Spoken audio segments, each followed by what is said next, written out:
Salam sejahtera dan selamat malam buat kita semua. Puji kepada berkat Tuhan yang bersama dan memberkati kita setiap waktu. Saat ini marilah kita sama-sama mendengarkan firman Tuhan. Judul renungan GPS Kenabian. Yesaya 30 ayat 21. Dan telingamu akan mendengar perkataan ini dari belakangmu. Inilah jalannya, tempuhilah apabila kamu menyimpang ke kanan atau ke kiri. Terdapat suatu masa apabila mencari beberapa tempat boleh menjadi sukar, tetapi kehidupan dan perjalanan menjadi lebih mudah dengan peningkatan dan penyebaran GPS.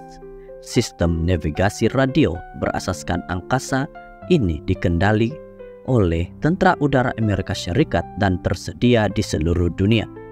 Pada 10 Februari 1993, Persatuan Aeronautik Kebangsaan memilih pasukan GPS sebagai pemenang trofi Robert J. Goller 1992.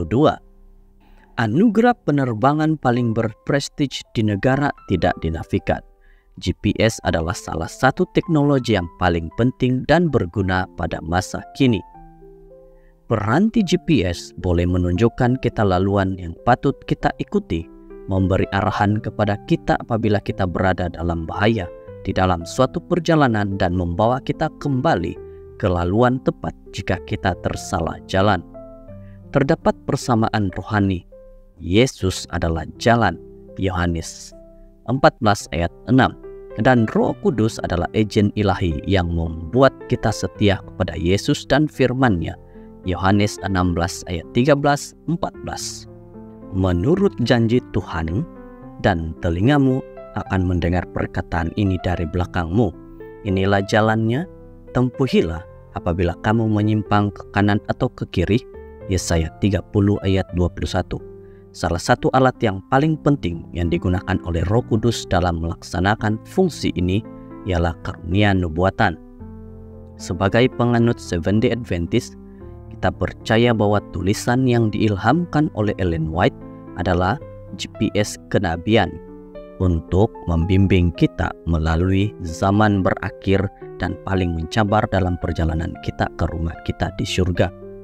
Seperti peranti GPS, suatu alat yang memastikan kita berada di laluan yang tepat, tulisan Nyonya White tidak bertujuan untuk menggantikan Alkitab, tetapi untuk memastikan kita setia kepada firman-Nya Alkitab, yang meletakkan hat pada tafsiran Alkitabiah kita agar kita tidak memutar-belitkan maksud sebenar firman Tuhan. Karena tidak menyukai hal tersebut, pengkritik dan penyunting melemahkan kuasa kenabian Ellen White agar mereka boleh mempunyai kebebasan untuk memutar-belitkan ayat-ayat Alkitabiah. Kita tidak boleh memadamkan atau memutar-belitkan firman nubuatan Tuhan yang mengagumkan. Seperti yang Kristus katakan kepada 70 orang pengikut, sesiapa yang mendengar kata-katamu, mendengar kata-kataku.